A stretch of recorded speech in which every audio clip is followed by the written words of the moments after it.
This is Pastor Rachel McIver Maury at Northfield United Methodist Church, and this is the introductory video for the Gospel of Luke, or this way, I guess, for those reading through the Bible in a year. So, for those of you who are brand new to the project of reading the Bible in a year, you might feel your shoulders relax a little bit now that we're coming to the Gospel of Luke. It starts with the story that defines December in our context. So you'll read about the birth of Jesus, and you'll also read about, there are some other stories that are very famous that are only in the Gospel of Luke. For example, the story of the prodigal son and the story of the Good Samaritan. So a lot of greatest hits here coming up in the Gospel of Luke.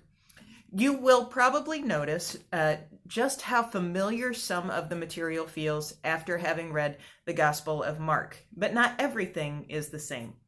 Now, Bible scholars mostly think that the Gospel of Mark was written first and that Matthew and Luke were written subsequent to the Gospel of Mark, and that they were either using some of the same source material as the Gospel of Mark used, or using the Gospel of Mark itself to write their own Gospels.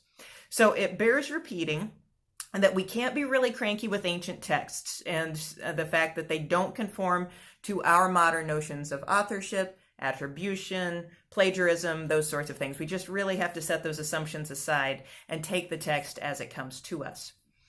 Luke works very, very hard to include women in Bible stories and also to emphasize Jesus's concern, particularly for the poor.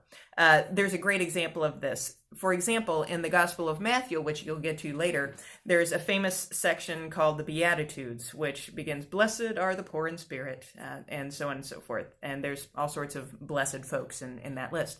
Luke has a very similar passage, only rather than beginning with "Blessed are the poor in spirit," Luke simply says, "Blessed are the poor." So a very different read on it, no spiritualization there.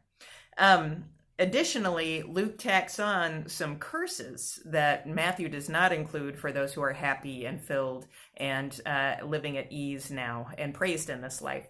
So read for Luke's special emphasis on how Jesus related and lifted up those who were poor. The Gospel of Luke is actually the first of a 2-volume set, Luke and then the book of Acts, which we'll get to later. Both emphasize the continuity between Jesus and the hopes of the Old Testament. There are multiple scripture references to this effect. Both Luke and Acts were written after the destruction of the temple in Jerusalem in 70 AD by the Roman Empire. And it's clear from the way the story is told that there is growing tension between Jewish Christians and the growth of the Jesus movement amongst the Gentiles.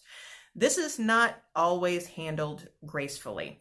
It is useful to have this conflict in mind whenever Luke refers to the Jews or other sects within the Jewish community.